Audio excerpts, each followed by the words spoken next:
புத்தன் இயேசு காந்தி பிறந்தது பூமியில் எதற்காக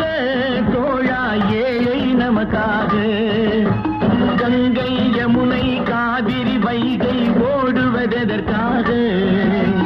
நாளும் உழைத்து தாகம் எடுத்த தோழர்கள் நமக்காக கேள்விக்குறி போல் முதுகு வளைந்து உழைப்பது எதற்காக